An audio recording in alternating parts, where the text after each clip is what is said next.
সারাক্ষণ একটা নারী বুঝি, একটা নারী, একটা ছবি, একটা বেড়ি, একটা উলঙ্গ দৃশ্য, এর জন্যই পৃথিবীতে আসা।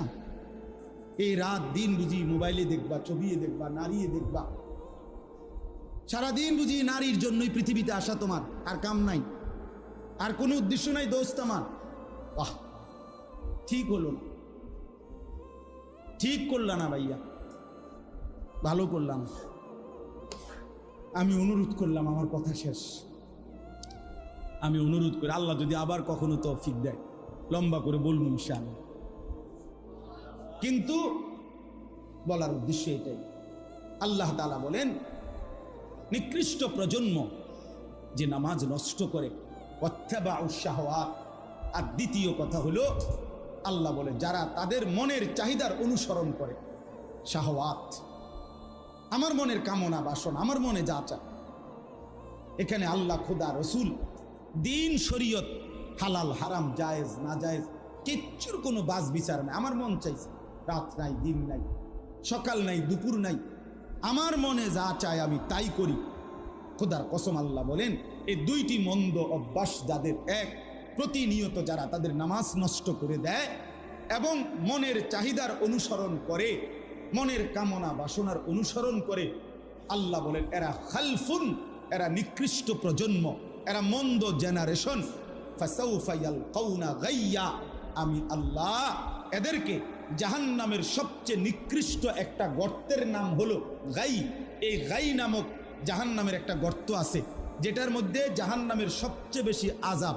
তাফসীরের মধ্যে আছে জাহান্নামের বাকি অংশ, বা জাহান্নামের বাকি অংশ আল্লাহর কাছে পানাহ চায় যে আল্লাহ আমি জাহান্নাম রেও ওই গাই এর এই গুহাটার মধ্যে, গর্তটার মধ্যে ফেলব। আল্লাহ বলেন এমন নাফরমান যে নামাজকে নষ্ট করে আর মনের চাহিদার অনুসরণ করে, আমি তাকে ওই গাই নামক নিকৃষ্ট জাহান্নামের গর্তে ছুঁড়ে মারব। অপেক্ষা করো যুবক, অপেক্ষা করো বাবা, অপেক্ষা করো বেপর্দা নারী, অপেক্ষা করো বেহায়া নারী, অপেক্ষা করো। চলো মনের ইচ্ছা মতো চলো, রাত তো শেষ হয়েই যায় কোনো না কোনো ভাবে।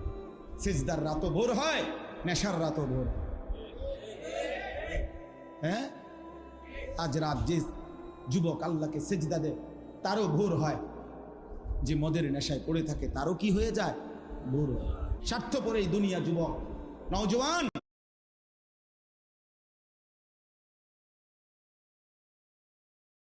মনে রাখো, স্বার্থপর এই দুনিয়া, কারো কথা মনে রাখে না, কারো জন্য থেমে থাকে না। আমি এই পরশুদিন দেখছি, গতকালকের আগের দিন সকাল 6:30 বাজে আমি আমার বাজারে, ময়নামতি সাবের বাজার, ওইখানে দেখছি একটা হাইয়েস্ট গাড়ি একটা ট্রাকের মুখোমুখি হইয়া, হাইয়েস্ট গাড়িটার ড্রাইভারটা জাগাত তারে বাইরে করছে টাইম না হেসরাইয়া, কিছুক্ষণের মধ্যে লোকটা মারা গেছে। আমি একটা জিনিস খেয়াল করছি, অনেকক্ষণ তাকাইয়া আমার সাথে ড্রাইভারের আমি বললাম, কি স্বার্থপর এই দুনিয়া, একটা গাড়ি কেউ তার জন্য থামলো না, কারো হাতে সময় নাই, সবাই হরন দিয়া সাইড করে এমনে হেমনে করে সব চলে যায়, কোনো ড্রাইভারও থামে না বন্ধু, যে একটা লোক তো মরে গেছে, আরে মরে গেছে, তুই মরে গেছ, আমার হাতে সময় নেই। এই জন্য স্বার্থপর এই দুনিয়া, বড় স্বার্থপর, হয় কারো জন্য থামে না, কারো কথা অপেক্ষা করে না। চলতে তোমার কথা কেউ মনে রাখবে না। তুমি যদি নষ্ট হয়ে যাও, তুমি যদি কবরে আযাব হয়, তোমার যদি জাহান্নামের আগুন তোমারে পুড়তে হয়, আল্লাহর কসম বন্ধু, তোমার পতন তুমি করে দিলা, নিজেরে নষ্ট তুমি করে দিলা, শেষ পর্যন্ত দেখবা কেউ তোমার কথা মনে রাখবে না। এই পৃথিবী ধোঁকা, ধোঁকা, ধোঁকা। চলো এই জন্য আল্লাহর দিকে ফিরে আসি।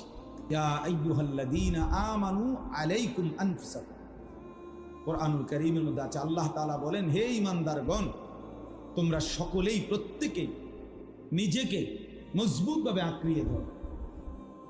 আলজিমু আনফুসাকুম, তোমাকে তুমি ধরো, তোমাকে তুমি ধরো। আল্লাহ বলছে তোমাকে তুমি ধরো, আর কিছু করতে না পারো, নিজেরে নষ্ট করো, নিজেরে বরবাদ করো। ওয়ালা তুলকু বিআইদিকুম ইলা তাহলুকা, কোরআন কারীমে আল্লাহ তাআলা বলছে, বান্দা নিজেকে নিজে ধ্বংসের দিকে ঠেলে দিও না, নিজেকে নিজে বরবাদ করে দাও, এত বড় ক্ষতি নিজের করো। আল্লাহ তাআলা বলছে, ইয়া আইয়ুহাল্লাযীনা আমানু কু আনফুসাকুম ওয়া আহলিকুম নার। আল্লাহ বলছে, হে ঈমানদারগণ, প্রত্যেকেই নিজেকে বাঁচাও জাহান্নামের আগুন থেকে এবং পরিবারের সদস্যদেরকে বাঁচাও জাহান্নামের আগুন থেকে। আলাদা করে বলছে আল্লাহ, নিজেকে বাঁচাও জাহান্নামের আগুন থেকে এবং পরিবারের সদস্যদেরকে বাঁচাও, স্ত্রী সন্তানকে জাহান্নামের আগুন থেকে। আলাদা করে বলার উদ্দেশ্য হলো, কখনো পরিস্থিতি এমন হইতে পারে যে তোমার হাজার চেষ্টার পরেও তোমার স্ত্রী তোমার সন্তান আল্লাহর পথে আর আসলো না, তো আল্লাহ তাআলা বললেন, ওই মুহূর্তে তোমার ঘরেও যদি স্ত্রী সন্তান তোমার পরিবর্তন না হয়, আল্লাহর দিকে ফিরে না আসে, জাহান্নাম থেকে বাঁচতে না চায়, তো কমপক্ষে নিজেকে একা হলেও বাঁচাও। একাই তুমি বাঁচো, একাই নিজেকে বাঁচাও। তাইলে আল্লাহ তাআলা এই জন্য কথাটা আলাদা করে বলছেন।